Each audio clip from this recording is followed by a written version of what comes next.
Thank you, Maggie. This is Judy from Genus, and I just wanted to thank you all for joining our educational webinar today. Our focus is really talking through the top 5 strategies you can use to implement intelligent automation. And Jamar, I believe, does a very good job of going through this in a way that's easily understandable and can give you action items moving forward. I'd like to thank Carahsoft and Kofax for this opportunity to present this information. And now I'll pass this over to our speaker, Jamar. Thanks, Judy, and good morning, good afternoon, wherever you may be. Wanted to, for those of you that are with us live, as a Star Wars geek, I'd like to wish everyone a happy May 4th, and may the 4th be with you. So yeah, we'll talk a bit about unlocking the future of government efficiency, the top 5 strategies for implementing intelligent automation. And so just to get started, a little introduction about myself. My name is Jamar Garcia. I'm a practice director here at Genus Technologies, managing the intelligent automation practice. I bring about 23 years of technology experience. That's spanned a couple of different roles here. It started as a software engineer. I went into consulting and professional services. I've worked in product management. All roles have been really, really fun and really exciting for me. It's been really nice to have a couple of different roles, because I'm able to kind of see really how things are built, but also able to work with customers and help customers make progress in their intelligent automation initiatives. And I guess a government fun fact, I actually do have a project in the CIA museum. It's up there on the wall. Just a little description about what that project was. I don't know if I can go too much into detail about what it is, but I did get to go visit Langley and get to see it in the museum. So that was pretty neat.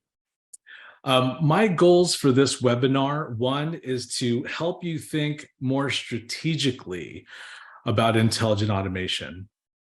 One consistent message that we hear is that we know intelligent automation is important, but we just don't know how to get started.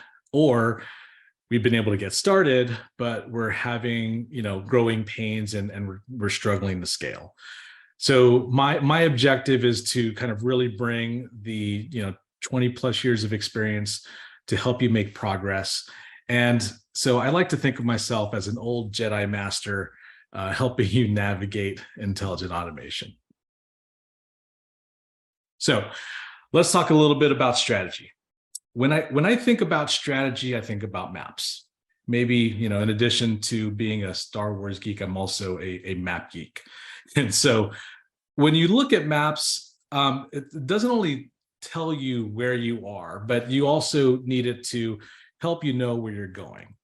And so when you look at maps, you look for important markers, landmarks to help you navigate where you want to go. So what does our map look like when we think about implementing intelligent automation? And I think about it in 5 different areas, which happen to align with the 5 different strategies for implementing intelligent automation. So first off, goals. Where is it that we want to go? Kind of obvious, we need to establish goals. We need to establish clear goals, but there's a bit of nuance with that we'll definitely dig into. When we follow our map, not only do we not only see the way, but we also see what stands in our way. And we need to be able to work around those barriers, go over them, go under them, go around them. And so we'll identify some barriers that you might run into and give you some approaches and some strategies for mitigating those barriers. Technology is a huge benefit for us. It gives us tools, and we need to know what tools we have at our disposal. Clearly, with an intelligent automation implementation webinar, we're going to talk about talk about technology and how to integrate those in our strategy. So I'll get into some details about what technologies those are, and also when to use them and when they're appropriate. The plan. How is it that we're going to make progress? What are our rules of engagement? We're familiar with sort of the normal project plan, but how does that change, and how can we add some context and some texture to this plan when we think about it in the context of intelligent automation? And lastly, we'll talk about allies. So how can we best leverage our friendlies, and how can they help us get to where we want to go? So we'll dig into that as well. And again, if you have any questions, please feel free to put them into the Q&A box. We'll touch on them at the end here. At the end, we've scheduled some time for some Q&A, so please feel free to include them. All right, let's talk about our goals. Now, with any strategy, goals are really important, but oftentimes we need to think about them differently. When we're being strategic, we can't really think of our goals too tightly. We have to give ourselves some room to go with the flow as conditions change. The way I like to think about this, especially with strategy, is through positions. How do we put ourselves into positions where we stand to greatly promote our mission? Now, given this lens, what are our objectives?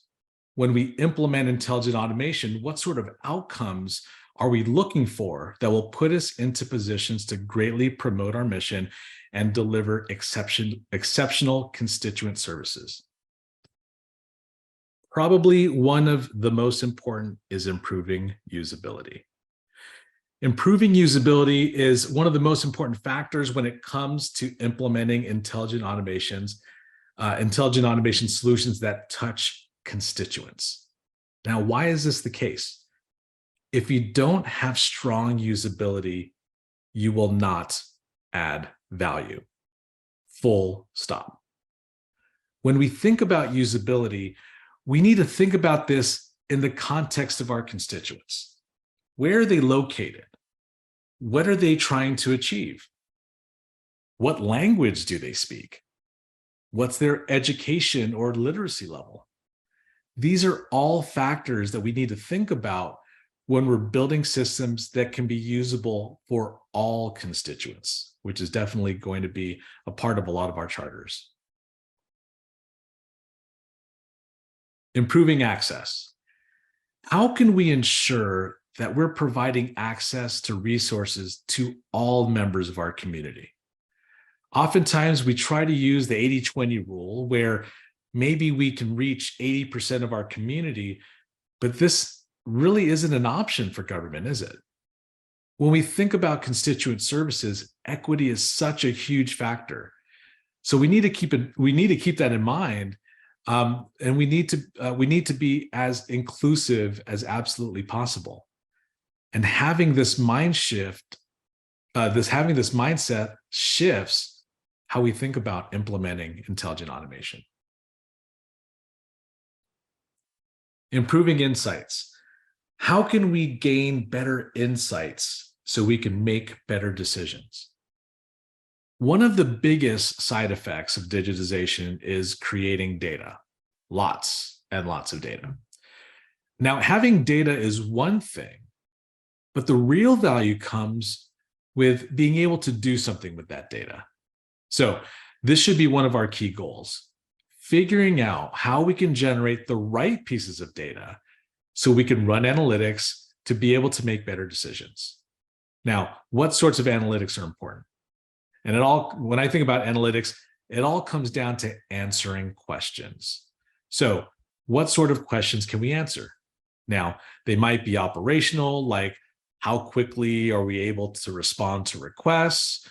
Or how long do our constituents wait for us to deliver value? Or they might be demographic. What age groups are we engaging with? Or which segments of our communities are using our services? If we have this data, wouldn't we be able to design better services? I think so. Lastly, improving speed. How can we provide access to key resources faster. Now, why is speed so important? I believe that first, speed to value simply improves customer satisfaction. If we're in the business of delivering key services to resources, to say underprivileged communities, the more quickly we can make them whole, the better. With speed, we're also able to get feedback at a more rapid and regular pace. And with feedback, we have more and more opportunities to be introspective and to figure out how we can improve our service delivery. So from a goal perspective, thinking about and approaching intelligent automation strategically, we should be focusing on these 4 things: improving usability, improving access, improving insights, and improving speed. Okay, let's go into our first poll. So poll question number 1. Which intelligent automation goals are relevant to you? It says multiple choice, and then it says single choice. So I guess let's go with single choice. So whether it's improve usability, improving access, improving insights, or improving speed, let's see which goal is the most relevant for you. While you answer that, I'm gonna hydrate.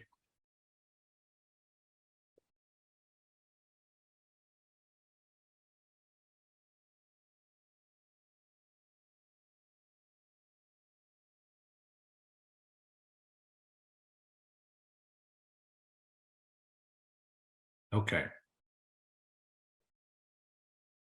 All right, we'll leave this polling question up. So feel free, we'll go ahead and roll into the next section here, but we'll keep this polling question up so you can answer that.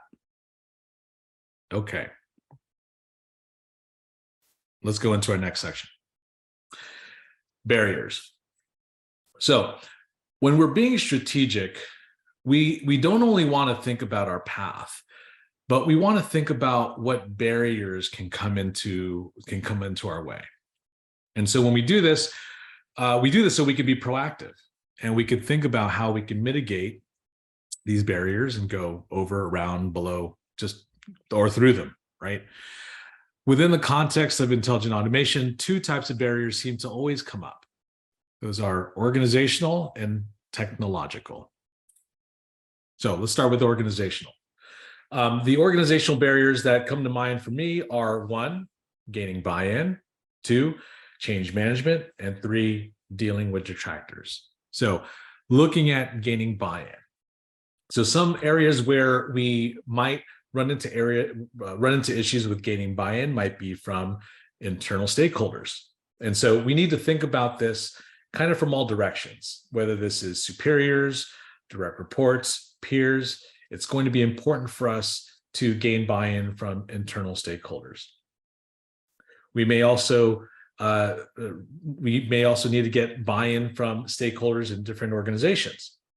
Are there key influencers in other departments or agencies that you'll have to ensure to get buy-in for your initiative?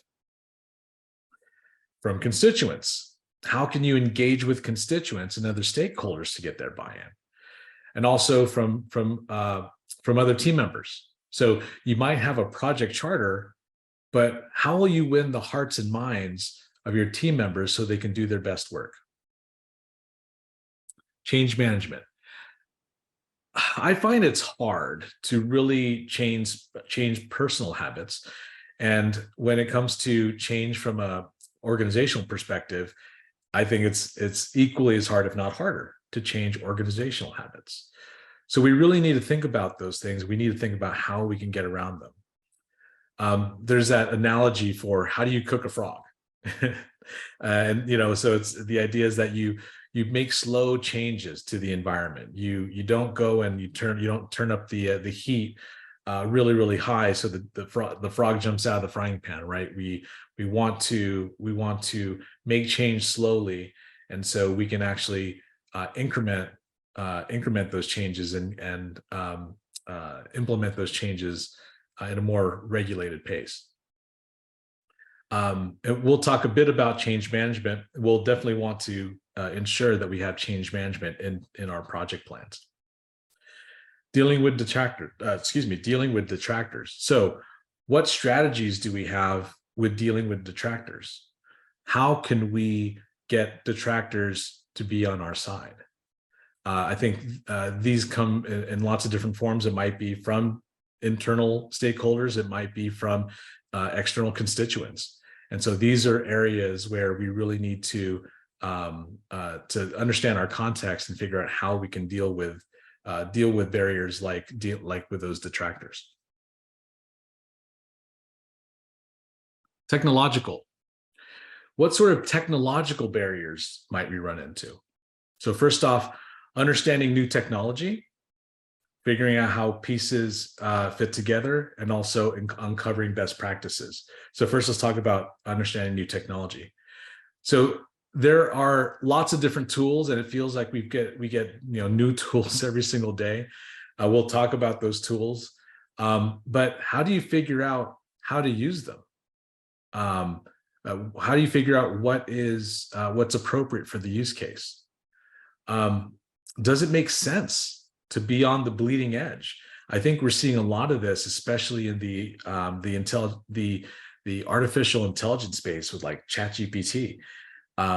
It really feels like we're getting change on a daily basis.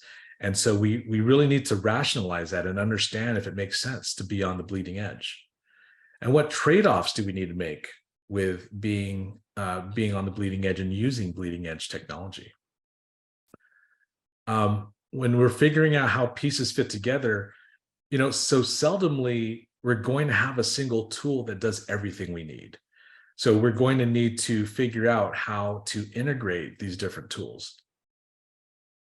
You can't do everything yourself. We'll talk a bit about resourcing, and we'll talk a bit about coming up with a resource plan, but doing everything yourself is just not really feasible, especially with all the tools and technologies that are out there. So how do you come up with a plan for integrating partners, integrating experts that are outside of your current organization to bring them into your team? And uncovering best practices. We don't want to reinvent the wheel, and so we want to make sure that we leverage what's been done before. We want to gain knowledge from our peers, and we also want to gain knowledge from other vendors and other partners, folks that have the expertise, that have done it for quite a while. Okay, let's talk about technology. So when we think about technology, the main question we ask ourselves is, so what tools do we have at our disposal, and when should we use them? So let's start off by talking about robotic process automation, RPA. I'm sure this is a term that's fairly familiar. The RPA technology is one that essentially automates human interaction with systems, right? We typically use it when we're moving data from one system to another. So that might be from, let's say, a source system that doesn't have an API, and we want to plug it into another to a different let's say an ERP system or another target system or a case management system. A lot of times RPA is a low-code platform where we can actually leverage the use of a non-developer or a business analyst. But there will be times where we might use a professional developer's help in deploying RPA. So what are some clues that give us the hint that we might want to leverage RPA? So first off, if we're copying data from one system, putting it into a spreadsheet, maybe transforming that data and updating another system, what we call swivel chair automation, then you might want to consider using RPA. If we're constantly refreshing, let's say, a partner website or an external website to see if something has been updated, that would be another great clue that tells us that we would want to use RPA. Or if we're scraping data from a website and pulling it into a database. That's, again, another great clue that we're that we can use RPA as a tool here. Some use cases, some other use cases that we've that are pretty well documented, especially sort of in the Kofax space. If you go to Kofax's website, there are a number of case studies around RPA, and one of my favorite ones is a logistics service provider that uses RPA to automate warehouse dock bookings. The use case here is that the logistics provider goes onto a website, and a lot of times the best bookings are kind of in the middle of the night when no one's really online. And so, as opposed to having someone get up in the middle of the night to go check out this website to book spot at a warehouse dock, they've leveraged a robot to go and essentially log in the middle of the night when obviously robots don't sleep, so they can log in and make that request. Another common use case is, again, integrating with a system of record that doesn't have a programmatic interface. Kofax's RPA technology likes to, I believe they coined the term synthetic API, where essentially if you have a user interface that, or if you have an application that doesn't have an API or a programmatic interface, you can leverage a robot to provide that automation for you. Machine learning and artificial intelligence. So you want to leverage these different tools for large data sets for recognizing patterns. Now, when I think of AI, especially now within the last maybe 6 to 9 months, the first thing I think about is ChatGPT, right? And I think that's probably the one of the things that we're all trying to figure out how that fits into our lives. And so for just to level set, ChatGPT is what's considered a large language model. It's able to parse and quote unquote understand natural language. It seems to have reasoning capability, and it can generate seemingly novel responses. Now, I think it's early days yet, and the impacts are yet unknown when we think about things like privacy, accuracy, just like general impact to business models. A couple recommendations, let's say just specifically for GPT. I would use it in ways that won't hurt you, right? So I'd say, like an example, I would ask it, to provide sample code. So have it write code for you, because you're going to have to, even if it's in, copy and paste form, you're going to need to implement it anyway, and you're going to need to test it anyway, but you can use it to speed up your work, right? So it's a bit of a lower risk, because you're not just kind of letting it run unchecked, right? You're going to do a little check and balance with actually having it tested, right? Having the code tested. I wouldn't use it with sensitive data. I think we've maybe seen a recent news article of some manufacturers that have loaded their confidential data with into ChatGPT, and it's they've essentially lost control of that data, right? So we want to make sure that we don't use it with any sensitive data. What are some other uses with machine learning and AI? Sort of maybe classically speaking, when we talk about intelligent automation, we might have a system improve based on corrections made by a human. So, for example, in intelligent document processing, which we'll talk about in a couple slides here, we can leverage machine learning to learn where data points are on an unstructured document, right? So we might have a human make the correction first, and then we can have the machine learn over time. And the recommendations are based on previous training data. And so what that does is that gives us a lot of opportunity to add value to the system over time, so it's not just stagnant, right? There's a lot of literature and training content out there on the open internet about machine learning and artificial intelligence. That all should be pretty widely accessible. So that's nice, and that the fact that that's out there. Natural language processing. So we want to find data quickly in unstructured content. And by natural language, we're referring to finding information that is like in human writing or speech, let's say transcribed human speech, right? So it's like natural language. This differs from the large language models I mentioned previously, in the sense that you're looking for information, you're just looking for it within the natural language, not necessarily wanting the machine to reason with it or to respond. So how does this come into play in an intelligent automation or a process automation context? First off, we want to find data and make it actionable, right? So some examples of this might be going through a contract, pulling out any key terms, and we might do this to ensure compliance. We might want to process a large amount of text to pull out key themes and topics, which we could use to flag, let's say, correspondence that might seem to indicate that someone is upset and needs special attention, right? So we can identify those. We can identify those themes within a large amount of text.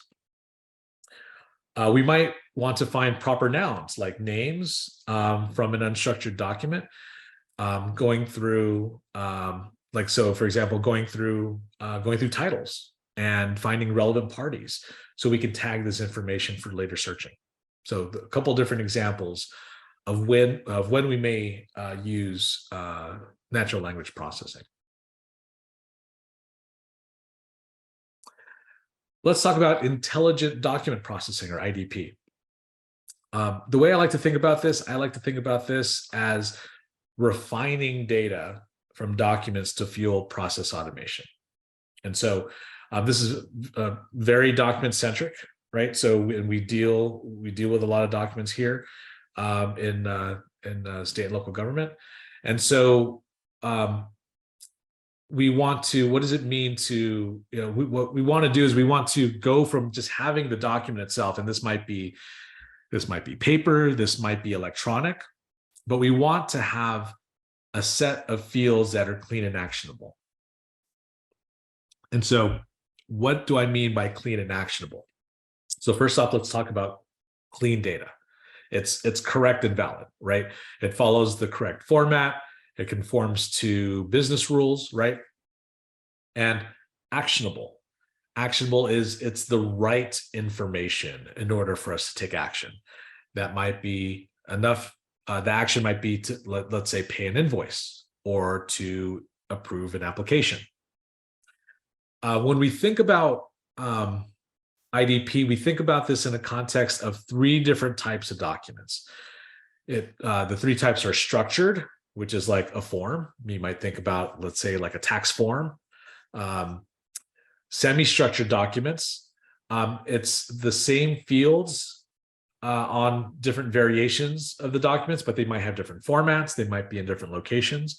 Classical example here is an invoice, right? An invoice will have the same sorts of fields, the invoice number, invoice date, vendor information, payment terms, but they might be the top left, the top right, right? It could be on the all on the first page. It might span multiple different pages. So that's what we would call semi-structured. And unstructured documents, which are essentially free-form documents, like contracts, right? So those are the three different types of documents. So how different is IDP from OCR, right? So we think about the term OCR, which stands for optical character recognition. And so how is that different? Optical character recognition is really just the digitization of text. whereas IDP really uses OCR to pull out that clean and actionable data. So it really is kind of a next step from OCR itself. Okay, let's talk about low-code application platforms. We can use low-code platforms to leverage in having citizen developers build applications quickly. And so the term citizen developers is a reference to kind of normal everyday people that can build applications, right?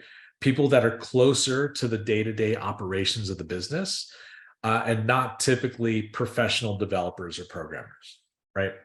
And so the benefit to having citizen developers build applications is that first, we can build applications quickly, right? We don't need to, build things in compiled code, and we can actually leverage these platforms to build applications probably several orders of magnitude faster than having to build it using kind of completely pro code tools. Using citizen developers, we actually can understand the context of the business and build better applications because of that, right? So that's definitely a benefit. And also citizen developers understand or citizen developers speak the language of the business. And so having systems built by those business analysts and people that understand the language of the business, we're going to have products that probably fit better, right, in the context of how they run within our business. So what sort of applications can we build with low-code application platforms? It really spans all types, right? Vendor onboarding, benefit applications forms. We can build back office, document processing workflows. We could even build out applications that leverage digital signing, right? Here at Genus, we specialize on using the Kofax intelligent automation platform called Total Agility for low-code application development. And it integrates many of the technologies that we've talked about so far. Intelligent document processing, RPA, natural language processing, machine learning, and so on. So if you have any questions about that, let's talk about how we can leverage that with you. Okay, let's get into the next polling question. Which intelligent automation technologies have you implemented or are looking to implement? So robotic process automation, machine learning, or artificial intelligence, natural language processing, intelligent document processing, and low-code application platforms.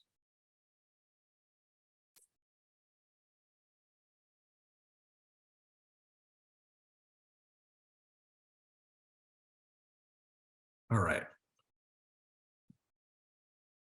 So we'll keep that polling question up for a little bit here as well. And we'll get into the next section here. All right. Let's talk about the plan. So how are we going to make progress?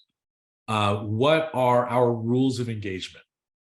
And so within the context of an intelligent automation implementation, how does the normal project planning process change, right? Because we're pretty familiar with project plans in general, but how does this now shift and change when we put it into the intelligent automation context? So let's kind of level set first off, and let's talk about key components to a project plan. So according to PMI, the key components to a project plan are project scope, right? What is it that we're going to build? The schedule. How long is it going to take? What's the order of operations? The budget, the risk management plan, the resource plan, right? Who's going to be working our project? Do we have the right skill sets in place? The communication plan, how are we going to communicate up and down and across our organization? Quality plan, how are we going to ensure that things are built with quality? And change management, which is very, very important here. How are we going to adapt to the changes being implemented here within intelligent automation? And so when we're executing and implementing a project for IA, these components don't change, but they take on a different texture. So let's talk about some of them and how they might change. So let's talk a bit about project scope. The scope that you have at the start will not be there at the finish. And so oftentimes the project scope you end with isn't the project scope you begin with. Implementing IA isn't like moving offices or other kind of normal projects. There's a lot more there that's unknown. Once you take a couple steps, you'll be able to see further, but it's kind of hard to tell, where you're going until you get started, really. And so, how do you mitigate that? So a lot of that comes back to goals. We need to understand the high-level outcomes we're working toward, or the high-level metrics we're looking to improve, but we should be flexible about how we get there, right? I've been a part of several projects where the teams is really rigid over the scope and what gets implemented, and they lose sight of what the end goal really is. So we'll want to communicate really well with the entire team, be open and honest. We'll want to help people recognize that things will change and that we need to be flexible, right? That's just the best way for us to mitigate that. Schedule. Creating a clear schedule from beginning to end is difficult. Because of the nature of scope, it's just really hard to lay down a clear schedule from beginning to end. Because you don't know everything that you want up front. You don't know what decisions you're going to need to make at every step of the way. And because of this, you're going to want to take an iterative approach, right? So that kind of goes into how do we mitigate this, right? We want to communicate to the team that the high-level schedule is the best guess and that things will likely change, right? We want to come up with an approach that delivers value continuously. And I think this, and in my experience, this likely results in stakeholders being more accommodating of the fact that we have a more dynamic schedule, right? So some ways for us, a good way for us to mitigate the fact that it's going to be hard for us to estimate upfront that schedule. Risk management plan. Give yourself options and don't back yourself into a corner. Now, this is incredibly important and maybe more important than normal projects, not intelligent automation projects. Because we have so much unknown, we have to take into account that we're going to have delays, right? We're likely not going to get it right the first time. So we do need to give ourselves those options. We need to have a good rollback plan, a good sort of backup plan, right? Where we might run the old way and maybe we run the new way side by side, right? So we definitely want to give ourselves those options and not maybe do like a hard cutover where we can't go back, right? That would be putting ourselves in backing ourselves into a corner. What are some other ways to mitigate risk? One thing that I find, especially kind of from a technical perspective, integrations are kind of tend to be the hardest part of IA projects. So we want to work on this early, right? We want to de-risk any other technically complicated aspects of the solution, right? That might be to prototype to confirm that functionality is going to work, and de-risk those portions. And I find that automating last is a really interesting approach where getting the system working sort of end to end first, even though if there are a bunch of manual steps, that takes a lot of the risk out of the implementation. So certainly some good approaches there to think about. Resource plan. So recruiting the right players is hugely important. Getting the right resources is very, very important, especially when you're dealing with specialized technology. Now, some of the tools that are out there are easy for business analysts to use, but there will be parts of building the system that will require resources with more technical acumen. Now, low code can be part of this equation, but there will be parts where you will need to leverage professional developers. And so what can you do, or what else can you do to strengthen your resource plan? You're going to want to do a skills audit, for example, to determine what skills you'll need and where you might have gaps. You'll want to have a plan to bring in external experts to quickly infuse knowledge and experience into your project team. Now, this can't be understated. Bringing in the right resources at the beginning will help you put you in the best position for success. And you'll want to come up with that plan to have your in-house team learn from the experts, right? So that's definitely a good approach there. Change management plan. Managing organizational change is critical. So managing organizational change is a huge concern for IA projects, no doubt. The nature of intelligent automation is to make meaningful change in your organization. So having a good change management plan is really important. And so what sort of aspects should be included in that plan? So a couple things here.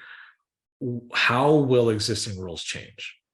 Will new roles need to be created, and who will fill in these roles? Now, often we find that it's common to have resources that we're doing, let's say very manual roles at first, to transition into higher value roles when within the new environment. So that's very, very common. What sort of training needs to take place? What sorts of skills will need to be infused within the organization? So yeah, those aspects we definitely want to include within our change management plan. Okay, last polling question. All right, here we go. Which part of your project plans do you tend to run into the most issues? Whether it's project scope, the schedule, the budget, the risk management plan, the resource plan, the communication plan, quality plan, or the change management plan. We'll leave that up there for a little bit.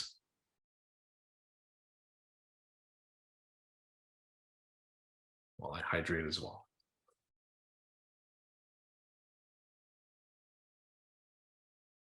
Okay. So we'll leave that polling question up for a little bit there. Please feel free to add in your answers there when you get a chance, and we'll roll into the home stretch here. Okay. Let's talk about allies. So you don't want to go on this intelligent automation journey alone, right? We want to leverage allies to help support you. So what are some recommended ways to engage with your allies so you can be effective on your journey? So first off, communicate early and communicate often, right? We want to keep key stakeholders in the loop. Now, everybody is busy, right? So you have to make a concerted effort to engage with your key stakeholders and keep them in the loop. We have to be really deliberate around sharing updates and communicating in all directions. This might be your boss's boss, and other players in other departments, right? And so when you do that, when you keep your key allies in the loop, you'll have someone to look out for you, right? You'll have someone that can talk positively about you and your project when you're not there. I find that's probably one of the best reasons to keep people updated. They can give you a heads up when conditions change, and they can give you candid feedback, right? Now, I see this as a really common issue, right? People don't like to promote themselves. They find it uncomfortable. it might be seen as showing off, but you really have to think about it. If you don't do it for yourself, no one else will do it for you, right? So this is definitely something that you want to embrace. Gain feedback. We want to gain feedback from stakeholders with incremental delivery. Now, gaining feedback is incredibly important when implementing intelligent automation. The agile methodology itself is built on gaining feedback and adjusting based on that feedback, right? It sort of embraces the fact that we don't know what's needed to make all the pieces fit, especially when it comes to user adoption, right? So we want to go and we want to use incremental delivery to be an important part of this.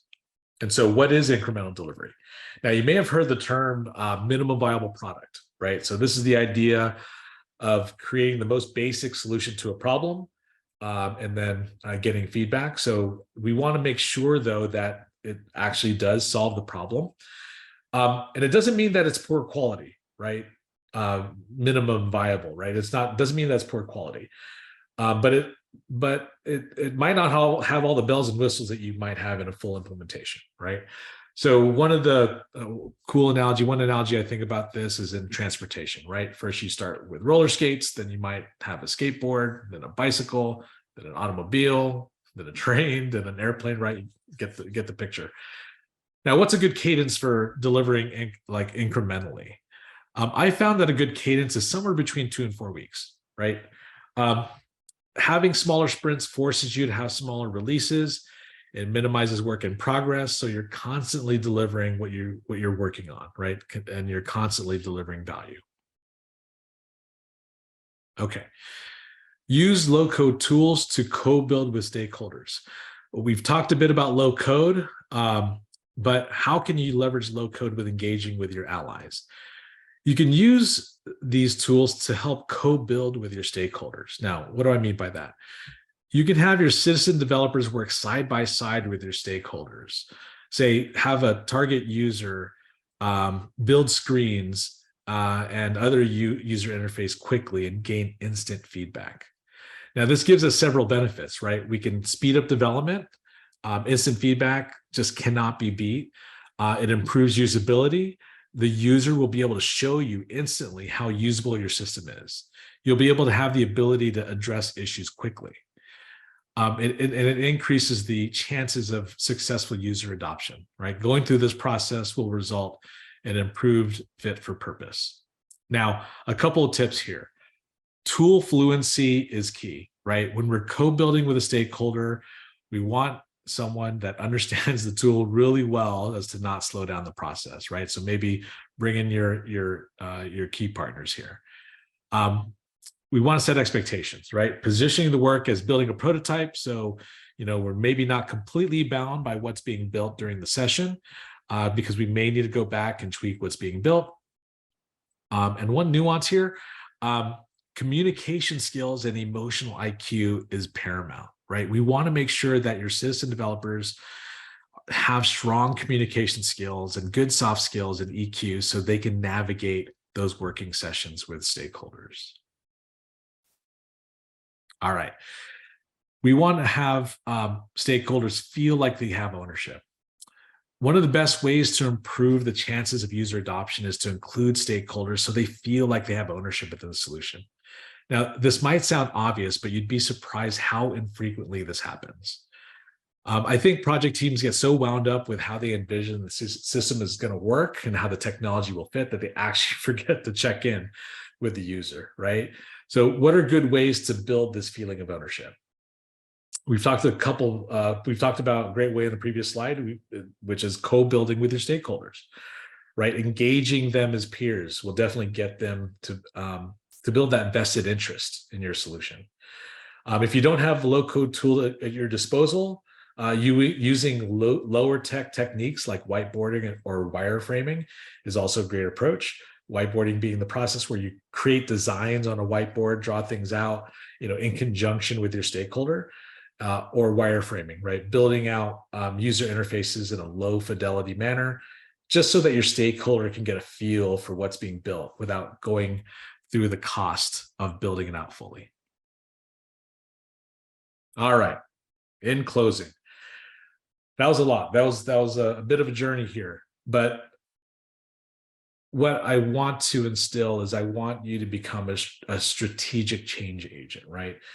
And by being strategic, it really is gaining that leverage and being able to, it's more than you get like orders of magnitude more output than the input you put in, right? So that's really what I'm hoping to instill with you here. And using intelligent automation to achieve, digital transformation in order to deliver better quality services to our constituents is a noble endeavor and something that we all want to support. All right, a little bit about Genus Technologies. We are a Kofax Titanium partner, which is Kofax's highest partner tier. We've been a partner for more than 20 years. We've many different customers across many different industries, including state and local government. We'd be happy to share some case studies. Areas that we focus on: intelligent document automation, content services, process transformation, and modernization. We're headquartered in Minneapolis. We cover all of North America. You might notice an interesting spelling in the company, in our company, especially given that it's genius without the I. And the way I like to think of it, I actually like to think of that we have our company Genus, and when you add the I for all of the individual employees in our company, and them bringing their skills and talents every day to create value for our customers, then you get the combination genius, or rather, at least that's how I like to think of it. We have a tremendously talented staff of consultants, engineers, marketers, salespeople, support staff, and we truly bring a level of genius to your adoption of intelligent automation. So for joining us today, we'd like to extend a special offer, complimentary digital transformation consultation, where being led by our talented consultants that I mentioned earlier. It would be a half-day virtual engagement. We would explore with you your business use cases, identify areas of improvement, help you create a roadmap. And if that at all sounds interesting, please reach out to our sales team at the email address here. And yeah, it looks like I think we might have a couple of minutes yet for some questions and answers. Great. Jamar, a couple of questions that have come in. Do you recommend using Agile as a project management methodology for intelligent automation projects?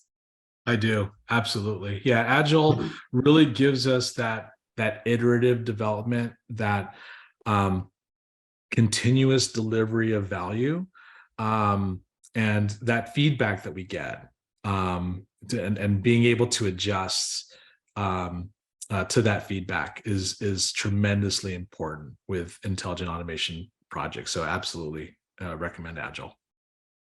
And then ChatGPT, I've heard a lot about that. How is it going to affect how we use technology? Oh my goodness. Yeah, I think it really is early days yet. Now, as a personal user of ChatGPT, and so I've actually used it effectively, like I mentioned in sort of my previous slides, helping me speed up development, right? So if I'm looking to implement something, I might say, type in the prompt, as a software developer, please find, give me some sample code that does X, Y, and Z, right? And I tend to find that the code that it generates is pretty good. It's not perfect, but it's pretty darn good. And so I find that using it almost like a bicycle for the mind, kind of taking a page out of Steve Jobs' book, using it like a tool and not as something that's completely that will completely replace humans, probably is the best way to think about using a tool like ChatGPT. Really giving you that speed to get work done, as opposed to doing a lot of research and spending a lot of time unproductively. Thank you. So I know we're almost the end of our time, so I'm going to pass it back to Maggie for the wrap up.